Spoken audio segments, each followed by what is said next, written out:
Sa mga nagtatanong kung saan ninyo ibigay ang inyong tithes and offering, itong sinabi ni Pastor, agree ako dito mga kapatid. Pakinggan natin. Pastor, saan po ba ako dapat magbigay ng aking tithes and offering? Simpleng sagot. Saan po ang iyong storehouse? Saan ang source ng iyong food? Saan ka nanonourish? Saan ka nakakain? Amen? At kapag ka ito ay nalaman mo, yun ang storehouse mo, ibabalik mo ngayon yan sa iyong storehouse.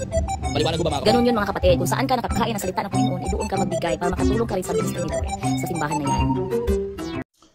Ito yung problema ng mga taong ito eh. Number one, naniningil sila ng mga bagay o tumatanggap sila ng mga bagay na hindi naman po sila authorized na tumanggap ng mga bagay na yon.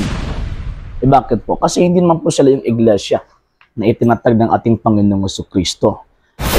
Kahit nga po sa Matandang Tipan o sa Old Testament, mababasa po natin at alam po natin na yung mga bagay na ibibigay po natin sa Panginoong Diyos ay dadaan po yan sa mga pari. At doon po natin ibibigay sa mga pari. And syempre, yung pagkapari po kasi, kahit na namatay na po ang ating Panginoong Jesucristo, ay nagpapatuloy pa rin po sa pamamagitan ng ating Panginoong Jesucristo. Nawala na po, o hindi na po nagpatuloy yung mga Levita, pero sa panahon ng ating Panginoong Jesucristo, particularly yung pagkapari po niya sa lineage ni Melchizedek, ay nagpapatuloy po yun sa pamamagitan ng mga pari po natin sa Santa Iglesia Katolika, Apostolika, Romana. So, ibig sabihin, kapag magbibigay po tayo sa Panginoon Diyos, hindi po sa pastor natin ibibigay. Sa mga pari po natin ibibigay, and biblical po yan. And wala po sa Biblia, hindi po tayo makakabasa sa banal na kasulatan na sinasabi ng Panginoong Diyos kapag magbibigay tayo ng handog para sa Diyos, ibigay natin sa mga pastoy. Wala po yan sa banal na kasulatan. So, ibig sabihin, imagination lang po yan ng mga kaibigan po natin mga sulpot. Number two, ang pinag-uusapan po na storehouse or pinag-uusapan na iglesia or society sa ng Panginoong Jesucristo na kung saan doon po tayo magbibigay para masuportahan po natin yung misyon ng Panginoong Diyos, yung misyon ng kanyang iglesia para ituro yung salita ng Panginoong Diyos. Hindi po doon sa mga sektang itinatag lang po ng mga Amerikano or itinatag lang po ng mga Pilipino. So dapat doon po tayo magbibigay sa iglesyang tatag talaga ng Panginoong Diyos. Bakit po? Kasi kung hindi po natin gagawin yun, ang nasa isip natin, magbibigay tayo sa Panginoong Diyos, pagkatapos sa mga pastoy po natin ibibigay yung handog po natin, ano po yan? Idolatry po yan.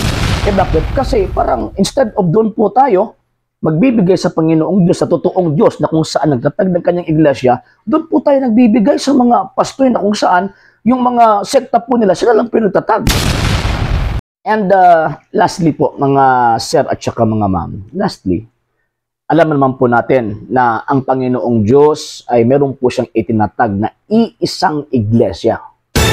So yung iisang iglesia na yun, sila po yung merong karapatan na tumanggap sa mga bagay na kung saan ibabalik po natin sa Panginoong Diyos sa pamamagitan ng pagsuporta sa iglesyang kanyang itinatag. Bakit? Kasi ang Biblia po kasi nagsabi, Ephesians chapter 5 verse 23, ang kanyang iglesia ay kanyang katawan. So kung ibabalik po natin yung pera po natin, yung mga handog po natin sa Panginoong Diyos, doon po natin sa ilagay sa totoong iglesia, hindi po sa mga sektang sulpot. Bakit po? Kasi kung sektang sulpot po tayo magbibigay, ibig sabihin po dyan, sumusuporta po tayo sa sektang itinatag lang po ng tao. Wala po yung connection sa kaligtasan po natin. At alam po natin din, na itong mga sektang mga sulpot ngayon, wala naman po yung wala naman po yung kapangyarihan na magbibigay assurance po sa atin na mailigtas po tayo. Hanapin po natin yung totoong iglesia at yung totoong iglesia na yun, yan po yung Santa Iglesia Katolika, Apostolika, Romana, wala na po iba. Sa hindi pa po nakapag-follow sa mga pages po natin, i-follow nyo po yung mga pages po natin, RJ Horolanciano II, TV Apolia Punto Argumento page, Kuya Apologist TV page, and RJ's Vlog 2022. And pwede rin po kayo mag-send po dyan ng Facebook stars. And also, sa ating po mga channels, sa hindi po nakapag-subscribe, i-subscribe po ninyo yung mga channels natin, The Lay Catholic, Apologist International Official, RJ Sano II TV, Kuya Apologist TV, and Barrio Kawayan Religious Forum. And pwede rin po kayo mag-send po dyan ng super sticker, super chats, and super thanks. And maraming salamat po sa mga kapatid at mga Katoliko na ulis pong tumutulong sa programa po natin. Maraming salamat po. Nang dahil po sa tulong at suporta po ninyo, ang programa po ito, until now, andito pa rin po sa social media. And until now din po, nangangailangan pa rin po tayo sa tulong at suporta po ninyo dahil wala po kami magagawa rito mga sir, mga ma'am, kung wala po yung tulong at suporta po ninyo. Sa gusto pong tumulong, sa gusto pong sumuporta, pwede po ninyong ipadala ang tulong at suporta po ninyo sa pamamagitan po ng ating mga account numbers dyan po sa ating pong screen. And pwede nyo po kaming i-message sa ating pong page kung via remittance po yung papadala po ninyo. Maraming salamat po in advance.